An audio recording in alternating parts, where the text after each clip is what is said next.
रत्नागिरी जिल्ह्यातील दाभोळ वीज प्रकल्प पुन्हा एकदा चर्चेत आलाय। जमीन आणि इमारत कराच्या थकबाकीवरून अंजनवेल, वेलदूर आणि रानवी या 3 ग्रामपंचायतींनी Ratnagiri gas and power private limited company विरोधात जप्तीची कारवाई करण्याचा निर्णय घेतलाय। तीनही ग्रामपंचायतींच्या म्हणण्यानुसार कंपनीकडे सुमारे 5 कोटी रुपयांचा जमीन आणि इमारत कर थकीत आहे। या थकबाकीच्या वसुलीसाठी 28 जुलै 2026 रोजी सकाळी 10:30 वाजता जप्तीची कारवाई सुरू करण्यात येणार आहे। याबाबत कंपनीसह जिल्हा प्रशासन आणि पोलीस प्रशासनाला अधिकृत नोटीस देण्यात आली। सन 2005 आणि 2006 पासून रत्नागिरी गॅस अँड पॉवर कंपनीकडून अंजनवेल, वेलदूर आणि रानवी ग्रामपंचायतींना नियमितपणे जमीन आणि इमारत कर भरला जात होता। मात्र 2021 आणि 22 पासून कंपनीनं कर भरण्यास नकार दिल्यानं वाद निर्माण झालाय। त्यानंतर ग्रामपंचायतींनी कर वसुलीसाठी पाठपुरावा सुरू केला।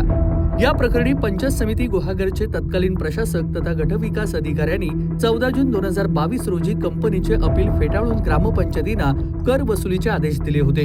त्यानंतर कंपनीनं जिल्हा परिषद रत्नागिरीकडे अपील केलं। मात्र 3 एप्रिल 2024 रोजी जिल्हा परिषदेचे मुख्य कार्यकारी अधिकाऱ्यांनी कंपनीचे अपील फेटाळून पंचायत समितीचा आदेश कायम ठेवला।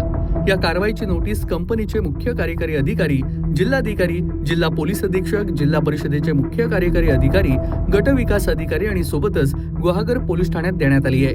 अंजनवेल 2,92,71,666, वेलदूर 63,41,41,192 आणि रानवी 72,46,449, एकूण 4,28,59,307 अशी थकीत करायची रक्कम 2021-22 या थकीत करायची रक्कम आम्ही वसूल करण्यासाठी आज जप्तीची प्रोसिजर करणार आहोत। महाराष्ट्र ग्रामपंचायत अधिनियमानुसार जिल्हा परिषदेने जे आदेश दिले त्या आदेशानुसार आम्ही जप्तीची प्रोसिजर वसूल करण्याची करत आहोत।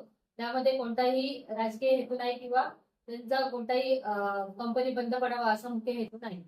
निर्मल ग्रामपंचायत अंजनवेल, निर्मल ग्रामपंचायत वेलदूर, निर्मल ग्रामपंचायत रानवी या तिन्ही ग्रामपंचायतींना देय असलेला जमीन आणि इमारत कर Ratnagiri gas and power company private limited ही देत नाही। 2021-22, 2022-23 या 2 वर्षाचा थकीत कर सुमारे 5 कोटी आहे।